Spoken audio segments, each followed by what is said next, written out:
Coming up on Hometown Talents and Treasures, battling poverty by restoring hope and empowering people to get back to work.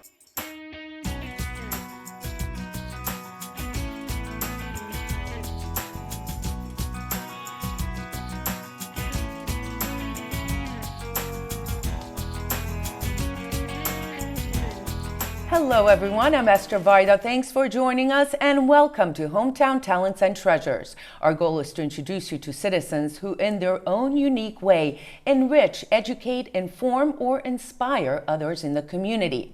Our guests are from the Lazarus House Ministries. For over 30 years, the Lawrence Ministries has provided a unique, all-encompassing approach to battling poverty. They not only tackle basics like food and shelter needs, but also health services and work preparation. Joining me now is the Executive Director of Lazarus House Ministries, Bridget Shaheen, Linda Vincent, Head of Work Preparation, and Kay Lefebvre, Head of Culinary Program. Ladies, welcome. Thank you. Nice to be here. Congratulations, 30 years since 1983. Thousands of people, over 1 million people have gone through your doors. And it started, Bridget, as a shelter, and now it has expanded in so many ways. Talk about what the original purpose of the Lazarus House was. Sure, mixed blessing actually, the expansion. We started originally, we were the first shelter in the city. And so we opened as a 5-bed shelter in 1983. And as the need for sheltering grew, we expanded as we could afford to.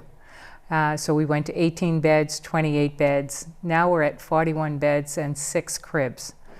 And then as we saw the needs of the community, and God blessed us with the things that they needed, we were able to share those. And thrift store, food pantry, culinary, soup kitchen, training, soup kitchen, AIDS residences, a multi-million-dollar business. $4 million annually cash operating budget and 2.7 in-kind goods, meaning food and donations to our thrift stores as well. And the unfortunate part is that the needs in the city have grown to that degree that we needed to expand. And it made sense that instead of us saying, okay, we'll shelter you, go somewhere else, you need food, that's too bad. Oh, you need a job? Oh, go somewhere else. Because poverty is a very complex issue. And one of the problems I think, personally, with many of the programs in government today is that somebody will come in and they'll say, okay, what people need who are poor need is jobs. Okay, somebody else will come in and say, what people who are poor needs is education. And they each start these little programs. But when you're poor, really, to move out of poverty, the stars need to be in perfect alignment. So housing alone is not going to work. Education alone is not going to work. A job is not going to work. You must be able to fit all the pieces together in order for a family to be able to sustain themselves and move out of poverty. And so we've tried to do that in a comprehensive manner that allows people to only have to go to one place. Imagine ripping your heart out time and time again and having to talk about your needs and your pain and your problems and your story and how painful that is for people. And so at Lazarus House, you can come in the door and you can work with a cadre of advocates, educators, career opportunity people, and find your needs met and avenues to move out of poverty at one place. And Bridget, do you sort of tell people what road do you think they should go on? Or do they say, I want to come in and I want to work with the culinary program or Sparkle, the cleaning? Do you sort of guide them through all of this? Well, as Kay and Linda will tell you, obviously there has to be some guiding. If somebody comes in the depths of poverty and says they want to be a brain surgeon, we need to temper that a little bit. But, so we need to temper people's desires. But the unfortunate part is most people come in and they set their sights too low because they don't have confidence. They don't believe in themselves. They don't think they can do it. And so we find ourselves saying, no, you don't want to just be a nurse's assistant for the rest of your life. You want to be a registered nurse. And you can do that because if we can help you and work with you to become a nurse's assistant, then you can get a job, and where you work will help pay for your education to move up the ladder to licensed practical nurse and then registered nurse. And they are totally unaware of those things. And so really the key is having wonderful people that will walk with them, support them, and tell them what the possibilities for them are. Linda, the culinary program and the Sparkle program, fairly new programs. Why were those two areas picked to train people, and talk a little bit about what the program encompasses? Okay, so the work preparation program, actually Sparkle started approximately 20 years ago, Sparkle Cleaning Services, as a Lazarus House social enterprise. And so, this was long before you saw a lot of nonprofits having social enterprises. I think that was probably the beginning. And explain what Sparkle does. Okay, so basically what we do is the program encompasses English as a second language instruction, life skills, job readiness skills, helping with applications, resumes, and then job training. So we're providing people with the skills, the knowledge to get them ready to go out into the workforce or re-enter the workforce, or learn a new skill, or have some experience to be able to put in a resume, whether they're from another country or what the situation is.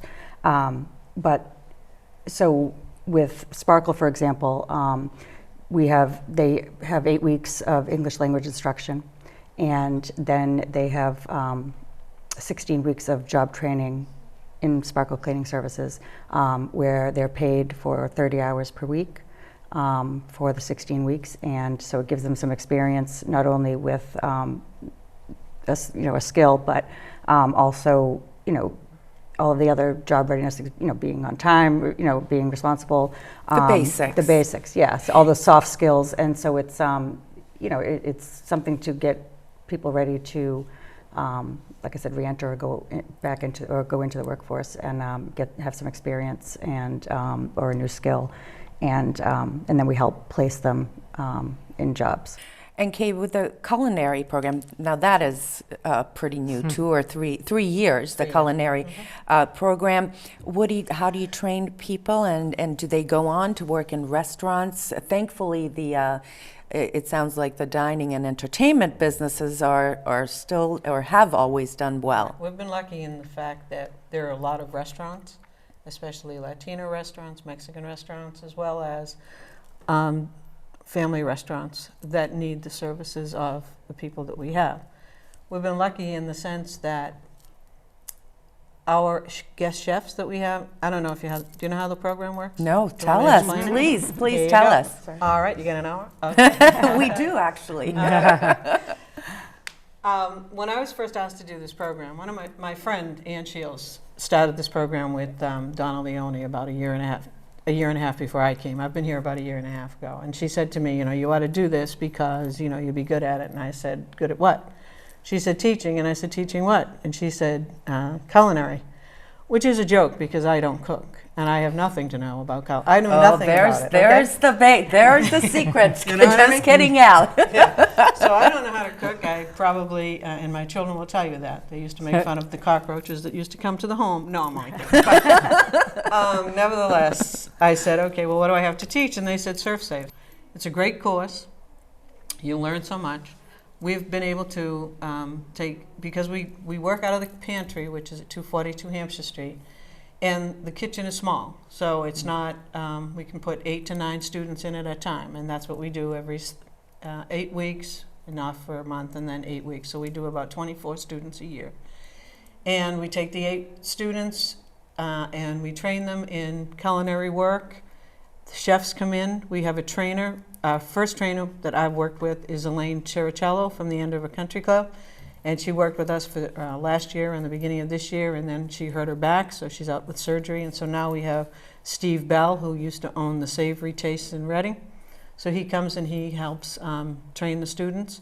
And once a week we have a guest chef from local restaurants come in, and they show them the different types of recipes and different styles of cooking and their techniques and proper knife handling and the whole ball game. So in the 8 weeks that we have them, I teach them English. I try to teach them English, And we teach SurfSafe certification, and they get about 160 hours of hands-on training in the pantry and whatever else for cooking. At the end of that time, this is what I'm doing now, and this is why I'm glad to be on your program, because I want to I want to ask every restaurant owner out there, if you'd like an intern, we have one. We have 8 girls who are pretty capable of the jobs that they do, and we want to place them Cooking, in internship. Usually prepping. It's usually a line cook that they want, that they're looking for, because that's what they're doing. They're not going to be chefs or anything, but they have, and we've had girls who have been in the program, who have graduated from the program and got jobs, work there, and they have moved up in the line. We've had someone over at the Irish Cottage and Tuscan Kitchen and all of the different places, Salvatore's, and all of the good restaurants, and as well as Cafe Eszter and all that. They work throughout the restaurant, and they've done very well, and they've been hired. So I think we have, what, 94%? Well, they're trained by you, so. Needless to say. There is Needless to say. no question. But no question. But they're energetic, they're good, they want to work, they have a desire to learn. So when the guest chefs come in, they're pretty impressed with them. They truly are. And they learn a lot, we learn a lot, and it's a really, really interesting program. It's fun to see them Why do interesting? it. Well, you just see them how they grow, and they want to add everything to it. And can we make this? And can we do that? Their confidence, probably. Well, it is, and that's the bottom line in everything, If you feel good about yourself, you can do it. I've always said, when my kids play ball or whatever else, if you think you can, you can. And that's how they feel about themselves. They know they're all scared about taking the SurfSafe test. But they study hard, and they want to do well, and they take the test, and they pass it, hopefully, and then they go on, and they know that they've accomplished. These people have not a lot of accomplishments to their credit right now, and so now they do. So that's one step up the ladder, and we give them that help, and then from there, it's on them. But we can help them do whatever they have to do. And the interns the restaurants out there who have taken an intern, they love it, and it's a win-win. We've always said that, because they get a person who has trained. 12 weeks. We give them 12 weeks training, we pay for them, they get an employee at the end that's trained their way. There's no obligation. If the student doesn't work out, or if they don't need an employee at the end of the time, then there's no obligation to hire them. But 94% of the time they do. So we've been lucky. Okay, It's been good. you hit on something important that I want you guys to expand on. And I said this in my opening, that one of the unique things about this is that you restore hope and empower people to get back to work. And so talk to me, Bridget, a little bit about what you do to get that self-confidence back. When they enter your doors, they must be at bottom, almost afraid, embarrassed. And so many people often say, they're ungrateful, or, they have this "you owe me" exterior. But if we imagine ourselves always having to say to somebody, "Could I have a glass of water? Could I have something to eat? Could I have a pair of shoes?" It's easier to put on that mask that you don't care than it is to always be humiliated because you can't do it yourself. And so we find that when we approach our guests as guests and treat them with dignity and honor, and help them to understand that we feel blessed to be able to do these things for them, they begin to let their guard down. And they begin to feel more comfortable. And in that comfort, and in that crack in that shell, we are able to reach their hearts and their heads. They know we care. And in that caring, we begin to see their desire to succeed. And occasionally we don't. I got called over to transitional housing a couple of months ago because I'm old. I get to be the mom. So when nothing else works, I can give the mom talk. So the social worker called me and said, one of the guests needs a mom talk. I said, okay, I'll be right over. So I was sitting with this young woman who we were about to say, you need to leave the program. And we don't do that lightly. We have committed to giving you every opportunity to succeed that we can.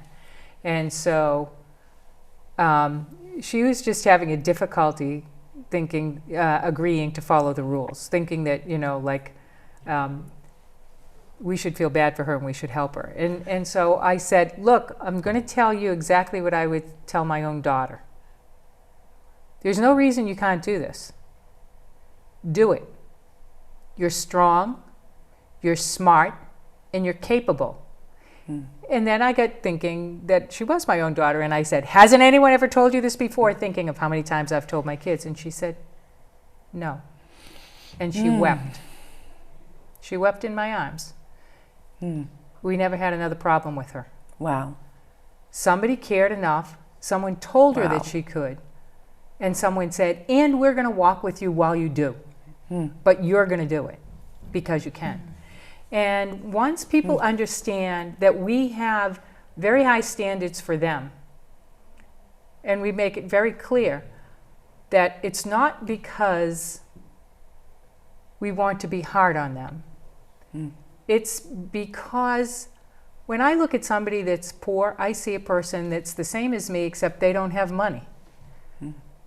So I don't think of you as stupid.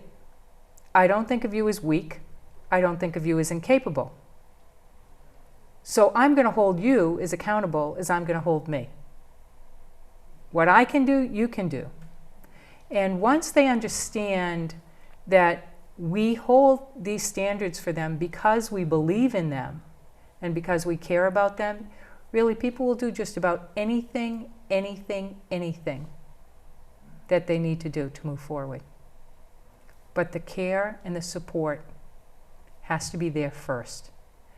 And obviously celebrating every success that they have, because they don't see anything as a success. And I see a woman who's lived in an abandoned apartment for 3 months with 2 kids that has no electricity and no running water. To have survived that is something I could never have done. And so instead of telling her she's a failure, we tell her how amazing she is, that she's been able to live through that. And they begin to be able to put a more positive spin on things, as they should. I always say, God didn't make me poor because he knows I'm not strong enough. I'm just too weak. I haven't got the courage they have. And they have courage. All you have to do is to let them know that that's how you see them. And it's really fabulous. And we have the best people in the world to do that. You know, everybody at Lazarus House is committed to The that. transformation that you see from the student that works in the first day, or that comes in and wants to apply, so you have to test them and find out what level they're on or whatever, and they're so leery about what is this going to be all about, and can I do this, and do I want to do this, and I don't want to do this, that type of deal. They want to learn, but they don't want to. It's a whole ball game. So after a while, first, second, and third class, they become a group. They become a cohesive team. And have support for each other as well. And they really do. And then we become a team. Right. And then the family at Lazarus House becomes their the people that they go to and that they look forward to. Yeah, because I'm sure when you're out in the streets or you're so used to just depending on yourself, so it must be hard to let go of that. Right. Oh, absolutely. And they do, like Bridget said, there's a wall up, and it's so evident.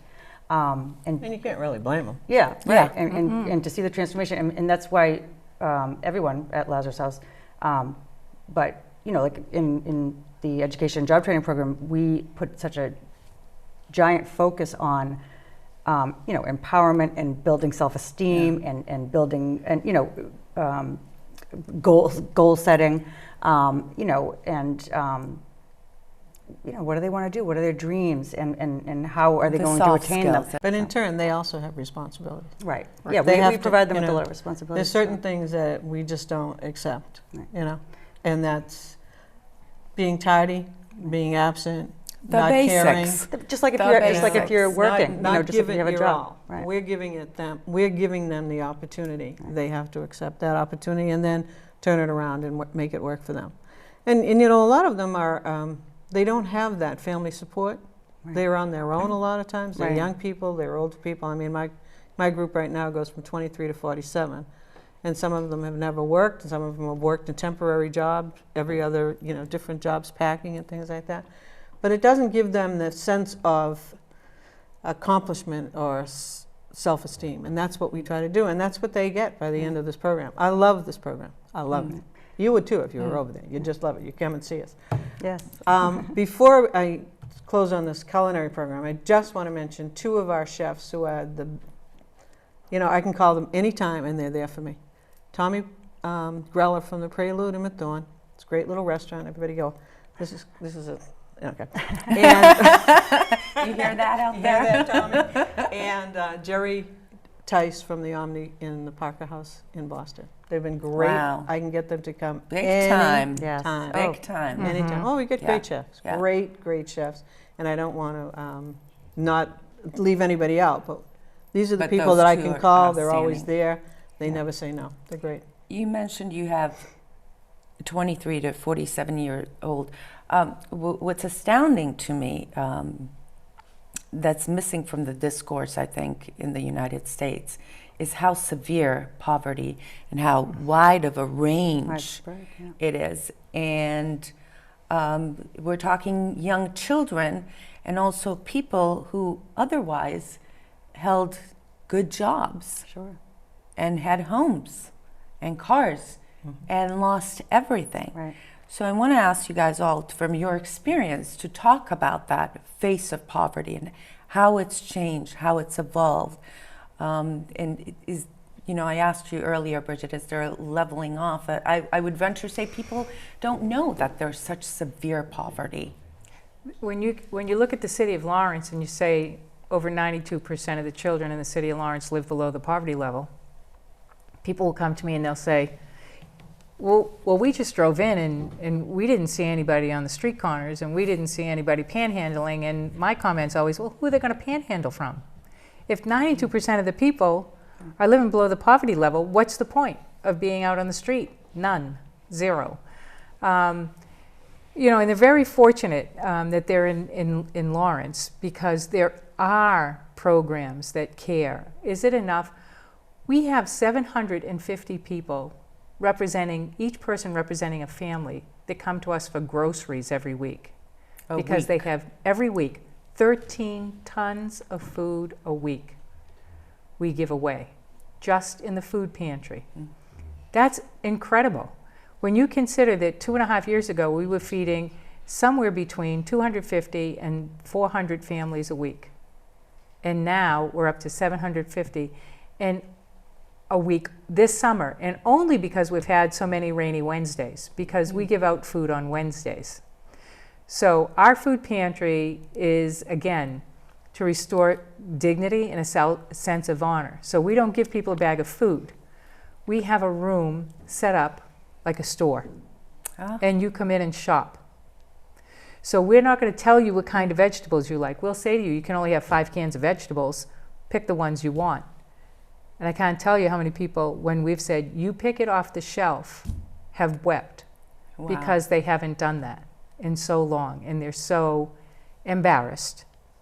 We have people coming in with our resume, with their resumes, saying to our food coordinator, Ken Campbell, who is rivaled by none, can you, I lost my job, I've never done this before, I'm humiliated, I don't know what to do, can you give this to somebody? Do you know anybody that's hiring? I'll do anything. Bridget and Alinda and Kay, you guys have heard this before. They got to this situation.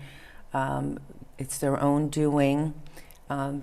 Many of them are immigrants without papers. And so what do you say to these people who say, pull yourself up by your bootstrap and go get a job? There's jobs out there. There are $8 an hour jobs. And you know what? A lot of people have said, when our grandfathers came, and I know when my grandfather came, he worked in a foundry for minimum wage. And he worked 70, 80 hours a week. And that minimum wage put a roof over his family's head, put food on their table. Not in today's and world. Educated their family. Today, you cannot put a roof over your head for double that. So if you have intact families, both working full-time jobs, you're still not going to do it. If you have intact families with one person working 2 jobs and another working 1 job, you can pay the rent and buy some of your food, but not pay the utilities, pay for clothing. Live. People who are immigrants with papers, forget without papers, with papers, you can't live on what people are able to make. We are the most blessed nation on earth. Our children are educated. People say, go get an education. Not so easy. Go get a job. Not so easy. If you don't have childcare and you don't have a car and you can only get a job that's on a bus route with the skills that you have, and you can't afford a babysitter, and you leave your children at home so that you can work, your children can be taken away from you for neglect. Would you risk it? And if you're working 80 hours a week, and at the end of that week, at the end of that month, you're going to be evicted anyway, don't you start to live in a low-grade depression and you wonder, why? What am I doing this for? I'm not getting anywhere.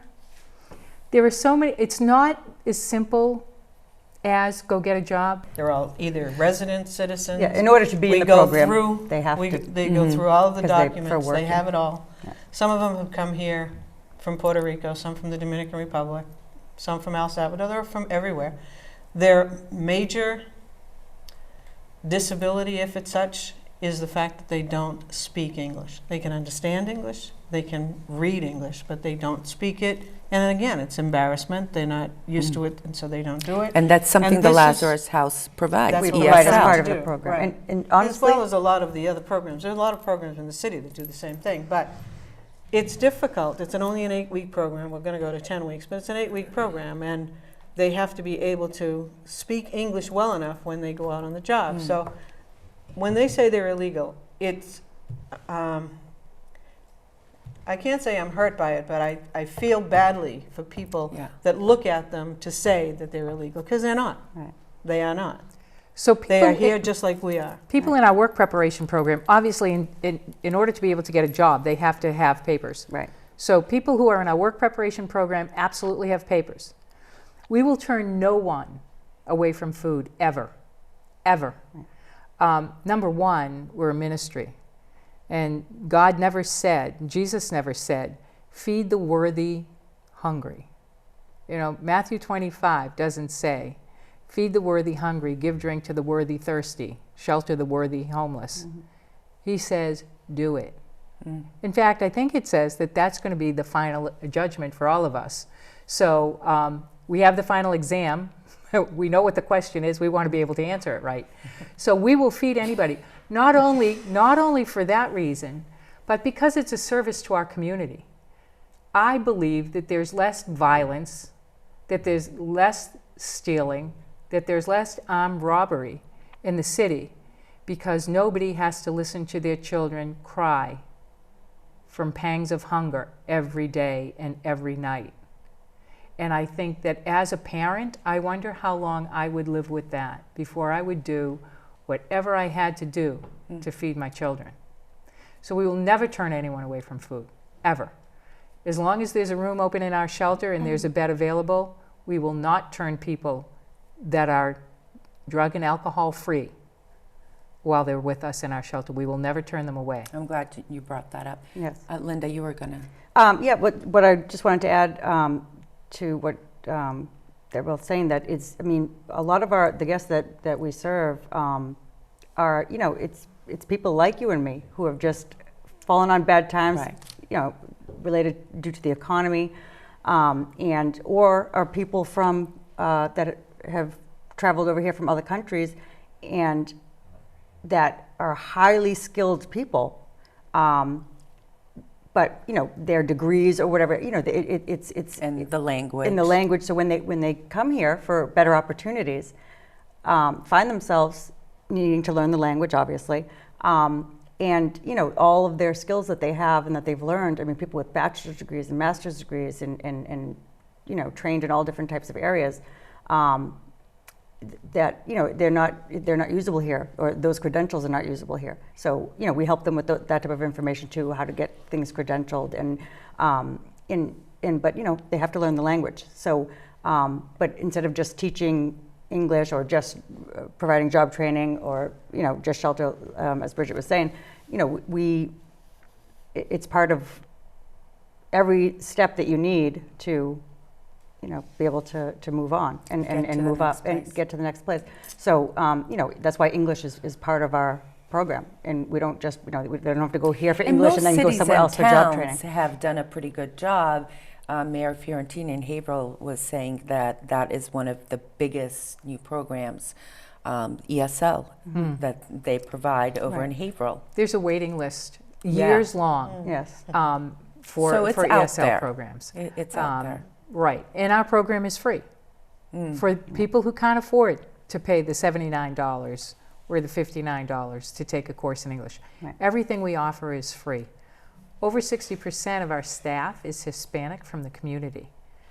We have a doctor who passed all her operatories but could not master Gray's Anatomy in English, and so she can't be a doctor, working as a shelter worker.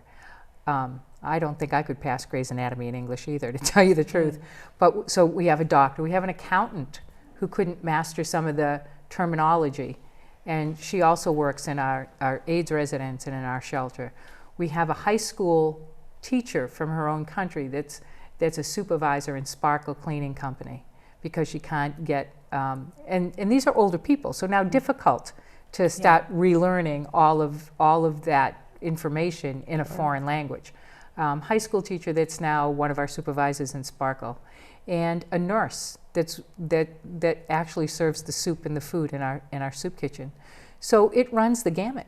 We have people who came here in their 50s and 60s and who went through our training program, and who we thought were trained so well that we hired them ourselves. And so now more than half of our staff is Hispanic from the community. There is an awful lot of skill and brilliance and talent in the Lawrence community that's untapped. Oh, I agree. I agree.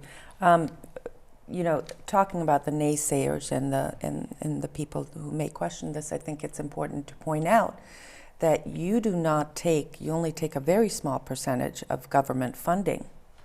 Of the $4 million in our cash operating budget, last year we got $18,000. The year before we got $35,000. We raise everything else ourselves. So either through foundations. And why is that important? Expand specifically. There are those that say government should not be involved in this stuff anyway, but why specifically? Because in some Lazarus cases House? we can do a better job, because we don't take that money. For us, we operate extremely efficiently and extremely poorly. We our biggest chunk of our payroll is personnel, because we want those people who we're paying to work with our guests, not to sit down and be record keepers, but to be helping people move forward. So for us to attend meetings or say no to specific people that we don't believe we should say no to. For instance, and I'll go back, this is a good many years ago, but the same would hold true today, to be perfectly honest. Somebody from welfare came into us, and at that time, now I think it's $80, but at that time it was, we will pay you $30 a bed for each bed in your shelter every night. So we'll contract with you for each of the beds in your shelter each night. And but they have to be for welfare people. So a lot of people will sponsor someone to this country, and then when they realize the enormity of the obligation they've signed for, and the person's in the country, the person will come by bus or train, and the sponsor won't show up to meet them. And so that happens at 11 o'clock at night, 2 o'clock in the morning, noon, whatever it is. And so we were talking to this person and said, well, what if the entire shelter is empty? Well, we'll still pay you for the beds, don't worry. So you're going to pay me for a bed that nobody's sleeping in? Well, yeah, we'll pay you for the beds. We're going to contract with you. And I said, Well, what about if the entire shelter's empty and a mother with 3 kids gets off the bus and has nowhere to go, and they come here and they want to sleep at Lazarus House for that night until they can get a place to go? Well, are they on welfare? No, they just got off the bus. Well, welfare beds are for welfare people. I said, so what are you saying? Well, welfare beds are for welfare. I said, so are you telling me to turn them away? Well, welfare beds are for welfare people. I said, so the answer is I could have 28 empty beds and I'm supposed to turn this woman out into the street at 3 o'clock in the morning. I'm sorry, we can't take your money. I can't do that. That to me is not what we have been charged to do as a gospel-based ministry. It's not like we don't want, if for instance, our transitional housing was built with $4.6 million of government funding, tax credits and home funds. But we put $1 million in that we raised through the Hike for Hope, one of our fundraising events That's every in year. October. October 6th, actually.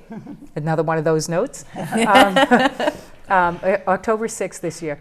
And so we put that money in as well because it helped curb some of the things. For instance, some of the funding said it would have to be a 1-year lease. Well, we know that doesn't make sense. Transitional housing is a 2-year program, but it's 4 consecutive 6-month leases. Because if somebody was in there that was a recovering alcoholic or drug addict and broke out and started to use again, we want to be able to move them out immediately so that they don't take down anybody else with them. That's not what the guidelines for some of the funding said. But we were able to get a waiver because some of our own money is invested in this building. So it literally depends on the funding and the responsibility and our capability to do the reporting necessary that the government requires. And so, Hike for Hope, talk about some of the other ways you fundraise. There's the capital campaign. We just finished a capital campaign, a $5 million capital campaign that we're wrapping up in the next few weeks. And that's to build a life skills center so we can expand our education, so we can have more career tracks. We're hoping to have construction or mechanics or auto detailing so that we can now appeal to some of the men who don't feel that culinary or cleaning that's not part of their culture. So we have to, it's going to take a generation or two to break cultural mores, and it took us a lot more than that to break them with American men. So we want to add career tracks. We're going to add GED preparation classes. We want to add citizenship classes. We want to put in more ESL classes. We need to repair some of our older buildings. We're going to create a financial asset building program for the families in transitional housing. So what that means is people will come into, if you're doing well in our shelter, it usually takes 5 or 6 months for you to save up enough to move on. So we get that done in 1/3 of the time as many of the other shelters because we require that they turn in 90% of their income, no matter what it is. 3 jobs, welfare, disability, turn it in. We'll save it for you. Because we're going to give you all your clothing that you need, all the school supplies your children need, all the food that you need. Wow. So you keep 10% to spend, and we'll hold the 90% for you. So if you're doing well, when you're ready to leave, you can go into transitional housing. It's only 2 years. And as I said, the 6-month leases, which say you must take these workshops and these classes. We also got that waiver to write that in as part of the lease. Then we give the workshops, and we give them in Spanish and English, morning and night, and provide childcare while you take them, no excuses. And it's budgeting, parenting, all the skills that people need to be able to move on. But because when people come to us, their debt is so great, often around $10,000, it takes those 2 years to pay that back debt off because you can't move out of that building and have utilities turned on if you haven't paid it off. And yet if you pay it off, or you make your attempt to pay it off, you are unable to save up enough for a down payment and a first-month security deposit. It's impossible. So financial asset building will be like a match savings program, but it will also be an incentivized reward program. So if you come into transitional housing and you sign up for a college course, we will give you $250. And I'm making up numbers yet because we haven't formalized the numbers for the program or the reward system, the milestone system. If you enroll in a full program in a vocational school, we will give you a stipend. And this goes on and on. But the point is that money stays in escrow. You don't get it till you complete the program, and you must agree to meet with a financial advisor monthly while you're in the program, so that you don't This is squander. really all-encompassing. Financial advisors, too. Yes, and then what we're hoping is that people will leave with somewhere between $5,000 and $10,000, so that if they run into a glitch, they don't become homeless again. I think I read something like the number of volunteers you have equals 29 full-time employees. So, Linda, talk about what type of volunteering opportunities there are for the community. We have a number of volunteer opportunities. All of the services that we provide to the community, we use volunteers. So what would be something, people watching and they say, I can serve meals, I can work in a thrift shop. Yeah. What kind of things? We have volunteer opportunities to serve food both in our soup kitchen and at the shelter, preparing meals too for the shelter. We have opportunities also. Every day, right? Every day? Every day, yes. Weekdays. We would not be able to do what we do every day for our guests if it wasn't for the volunteers. We have amazing, dedicated volunteers and Answering the phones. Answering the phones. In the ESL classes. Right, teaching. Right now I have a wonderful woman who has been volunteering for helping with ESL instruction for a year and a half, and she is retired, and she has her master's degree in education from Harvard. And she has given us so much of her time.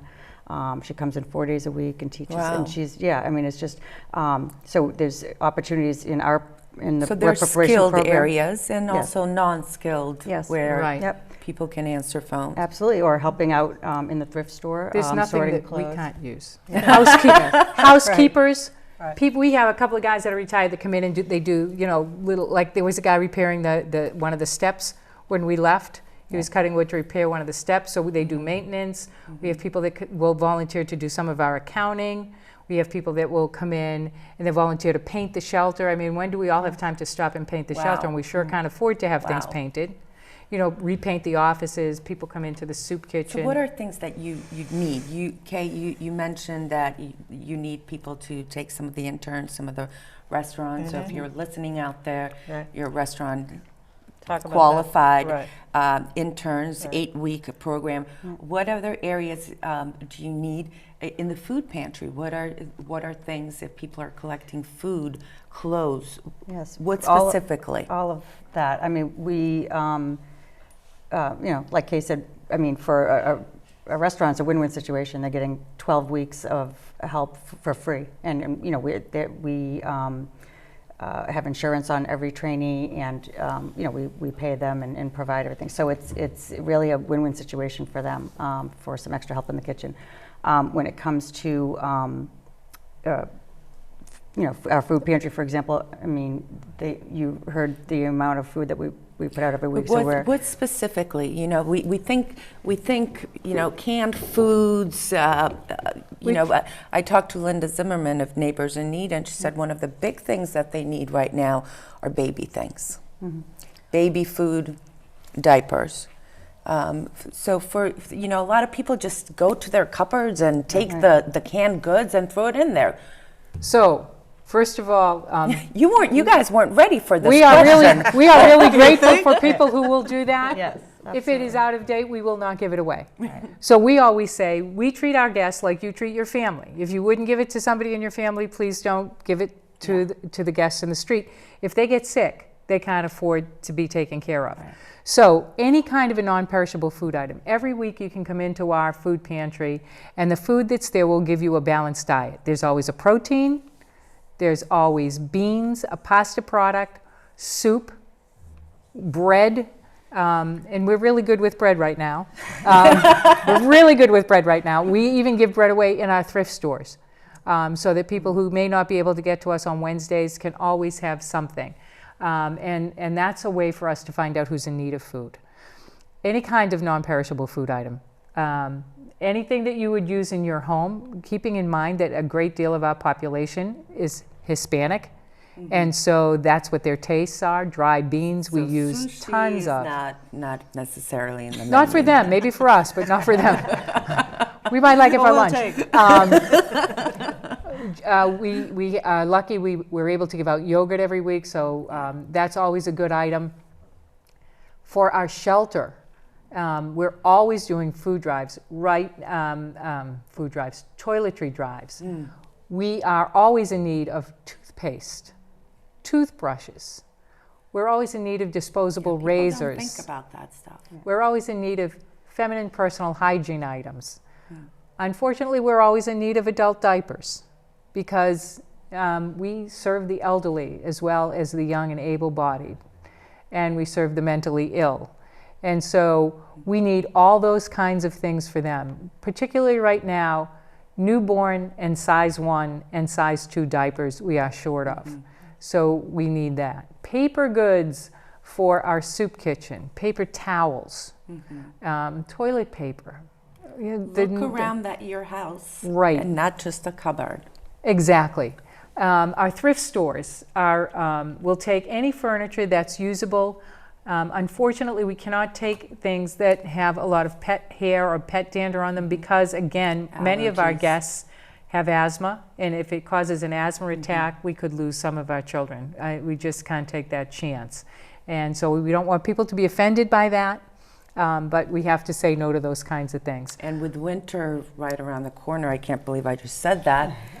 Yeah. Winter clothes, Absolutely. jackets. And if people can understand, if you have room to store your summer clothes till next year, then we would love them next year. But we don't have storage room for out-of-season clothing.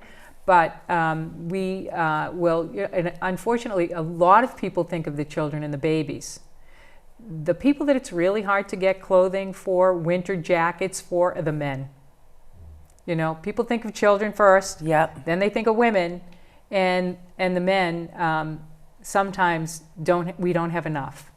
And we unfortunately had to give one of the gentlemen, we said, all we have is this woman's coat last year, and he took it. And how sad is that? You know, would any of us like to see our dad walking down the street in a woman's coat? No. And he had to do that. So it's always good to think of the men. Many of our men gave up their lives for us in Vietnam, and we're still serving those people who came back with tremendous mental illness and drug addiction and mental illness because of what they witnessed there. And I would venture to say that we're getting ready for another onslaught. I think so. And I often wonder, you know, when I'm speaking to a group of people, would I be speaking to them instead of about them if they hadn't been willing to sacrifice for us? So I'm always hoping that we help the men that are in the streets as well, you know? I want to go ahead, Kate. We haven't even touched upon the We've got another program. hour. Hello. We haven't even touched upon the programs that they have for Project Bethlehem at Christmas time and the Giving Tree, where we receive so much from so many people. It's just a wonderful program, and we're able to service a lot of our guests through that. And that's a whole new ball game. I mean, that could take forever. I would like to mention LazarusHouse.com. LazarusHouse.org. I'd like to mention the volunteers. You were talking about volunteers at the pantry. The pantry is a well-oiled machine. I just want you to know that. And Ken Campbell, who Bridget mentioned before, is just the director, and he's awesome. And they get deliveries, and the people go out and get deliveries from different companies and whatever else in the food. But they have certain volunteers that come in every day, every week, and set up the boxes, and they do a Thanksgiving drive and the whole ballgame. It's an awesome facility, and they do so much good work. It's really just an honor to be a part of it. It truly is. Kay, why did you, I know you said a friend of yours said, why personally did you get involved, and how have you changed? What have you learned as a person? Well, to be honest with you, I didn't know much about Lazarus House other than when I emptied out my closets because I was getting too fat or too thin, which was never too thin, but nevertheless, we won't go into that. I would drop my clothes off at Lazarus House, but I really didn't know much about them. Didn't know what they did until I became a part of it, and it's amazing. It's made me a different person. How?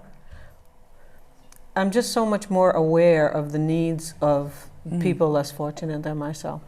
I mean, we just take so many things for granted. I came from a great family. I always grew up in Lawrence, and I always felt bad for people who weren't in Lawrence. And they felt bad for me because they have a perception. You know, I love perception.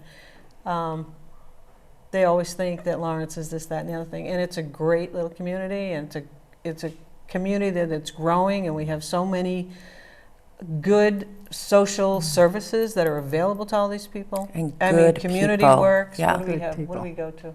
What's that community thing we go to? Because I can't remember the name of it. Community pathways? Yeah, Or community pathways, and then there's Notre Dame education. There's so many places, so many. You got to get involved, and when you see what you do has an effect on the people that you're working with, it makes you feel good, you know. And nobody can make me feel good. Oh, well. That's a lie. I feel good about everything, but no, I love it here, and I've always said that. It's the best thing that ever happened to me, to be perfectly honest with you. And I taught Wow. school for 42 years in Lawrence, and I love Lawrence. I love my school. I always have. And I love the students that I had because they're the ones that need you. So I've always enjoyed doing what I do, and this program has just been the best thing I've ever done. Wow. I love it. Yeah, I mean, I feel the same way. It's really the best thing that's ever happened to me as well. It's, you know, How have you evolved as a person? well, I mean, you